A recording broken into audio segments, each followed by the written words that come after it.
good, the bad, the ugly of dirt bikes.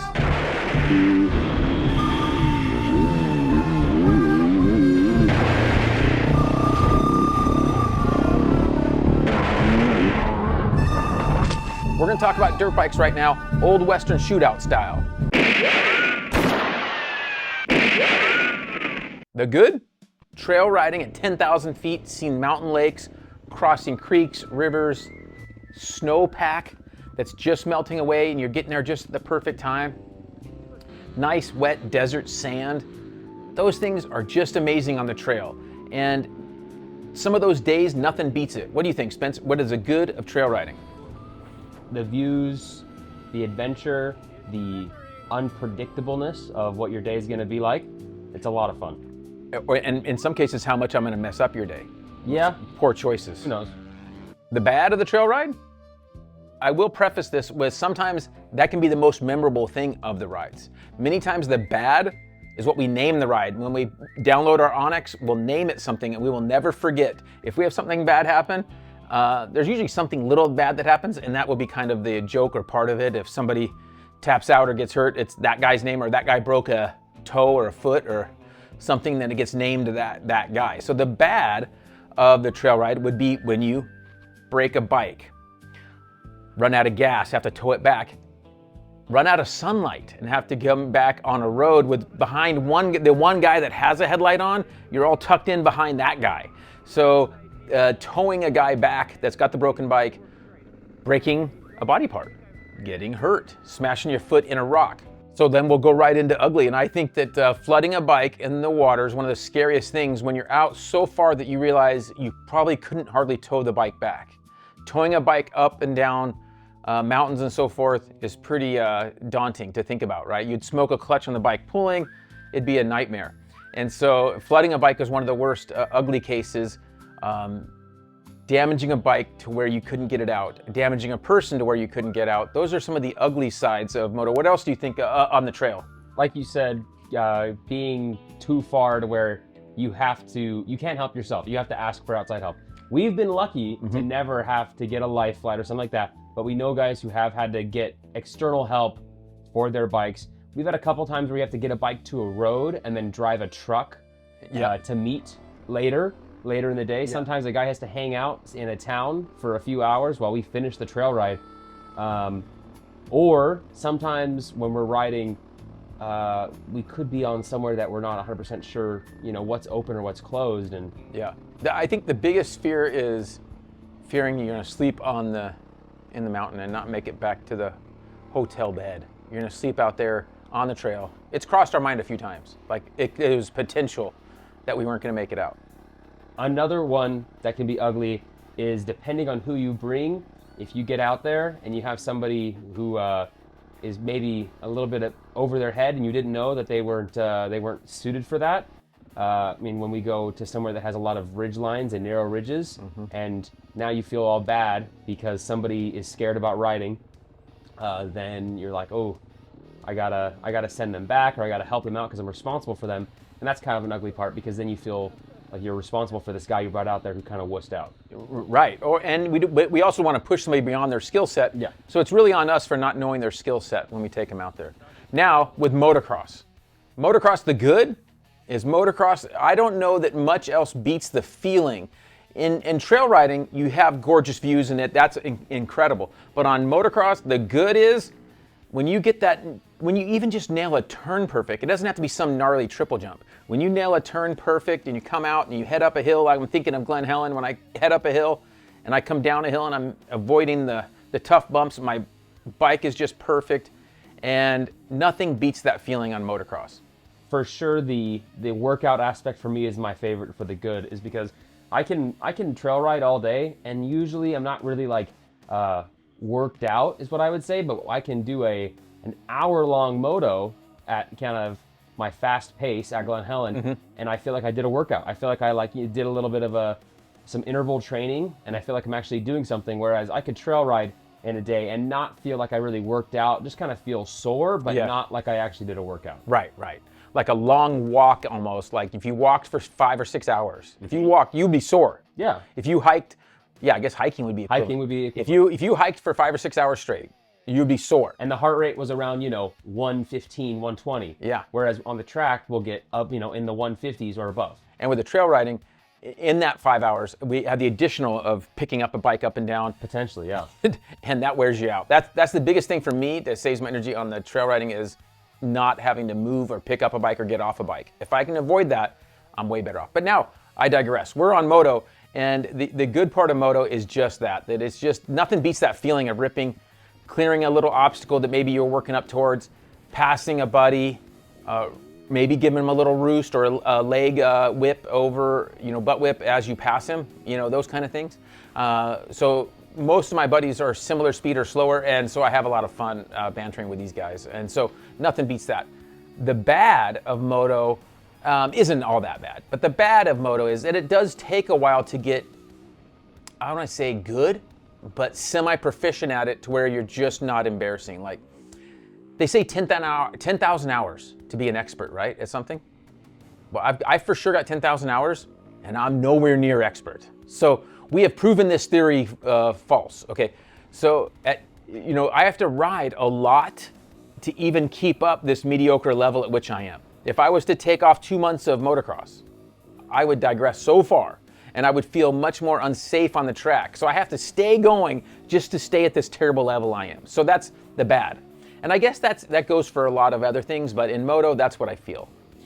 And then the ugly would be the injuries. That's the tough part, is the injuries in motocross are tough because a lot of people don't have a big choice of tracks.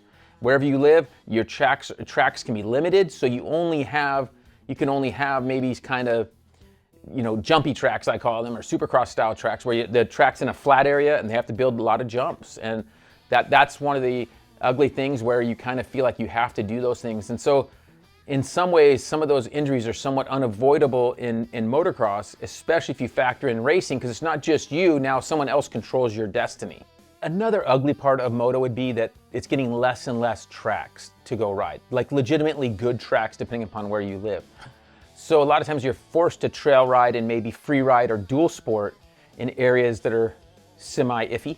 So I always say, if you can't find a place to go, you go to the dump, the train tracks, also power lines. Look at power lines. Those are 3 places you can go look in your town to find a place to ride. And hopefully you could have room there to cut a little track in. Okay, so now the good and bad, ugly of bikes, dirt bikes. Bikes themselves, and this goes for trail and moto. The first thing is, if you have a good running bike like this, 4-stroke, fuel injected, and this thing runs, it's mapped perfectly, you don't get a flat tire, you don't burn a clutch, you go a long time without these things, nothing is better than that. You're not wearing out chains and sprockets, you're like on Magic Cloud 9. Your bike is just, everything's perfect, you're maintaining it well, and nothing breaks. And also, maybe you've gone like a year or 3 without a serious crash or injury. That's a really good feeling. And when that happens, you don't even want to like say it out loud. You're just like, hey, shh. I'm on a win streak right now, and I don't want to mention anything because like this video will come out and I'll be like, oh, Jay just crashed. Yeah, so keep those win streaks in your head like quiet. You don't want to jinx yourself. So the bad of bikes is they can be a lot of work, expensive to stay up on, take a lot of time.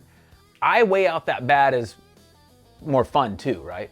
But also Spencer works a full-time job, and it can be tough to come in and have to or want to go prep your bikes, especially if it's hot or cold out, different temperatures. You have to get out there and go prep all these bikes, or get ready to go for the weekend, right?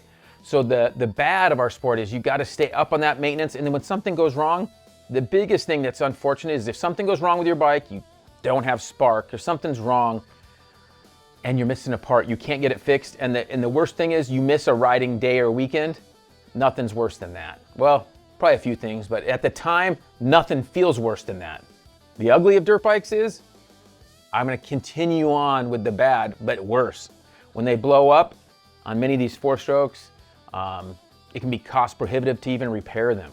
So the ugly of our sport is to stay up on the latest great machines, you kind of need to have one every 2 or 3, 4 years to stay where you're not gonna go upside down if it was to blow up, that you're gonna part out the bike. So that's an unfortunate part of the reality of our sport.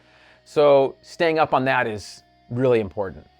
On bikes, again, one of the good things is it is one of the absolute cheapest motorsports you could do. You can't even go-kart racing for a fraction of what buying a dirt bike, having it for a couple years, losing $3,000 or $4,000, $5,000 on it.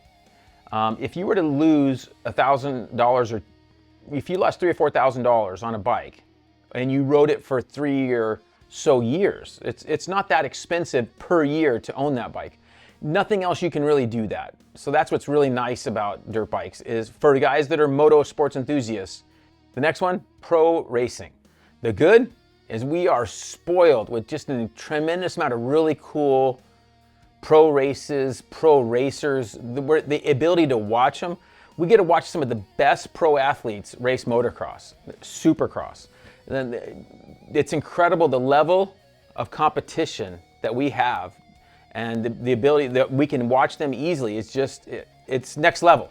For those that remember that are my age or older, you remember if you wanted to watch Supercross or get highlights, you're recording with your VCR at 2 a.m. to get the highlights that are a week old. And so for us, now we're spoiled. We have to pay for an app or something, and you can watch these races live, 3 hours, watch the whole program. You can watch the daytime programs. So as far as Supercross and Motocross, it's incredible. Similarly, Racer TV has incredible footage of GNCCs and other types of racing. So at our fingertips is just an incredible amount of racing to watch.